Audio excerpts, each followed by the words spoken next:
With only 5 days to go to the June 7 parliamentary election, Turkey's main opposition party rang alarm bells about electoral security, suggesting that the election would be at risk if no measures are taken. If we, the YSK, the Supreme Election Board in the first place, do not actively work for preventing election fraud, no matter what you do with fingers, either marking them with election ink or applying henna on them, the election is at risk.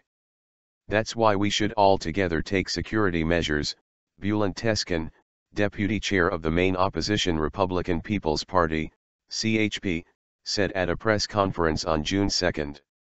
Tezcan's remarks came when a reporter recalled an election ink that was used in the past and asked for a comment. According to Tezcan, citizens wanting to return to using election ink is full of significance. Finger paint is not a practice which is sufficient to provide election safety on its own. But today, if we are talking about finger paint again, this is a very striking expression and confession of our inability to have an election safety conversation, said Tezcan.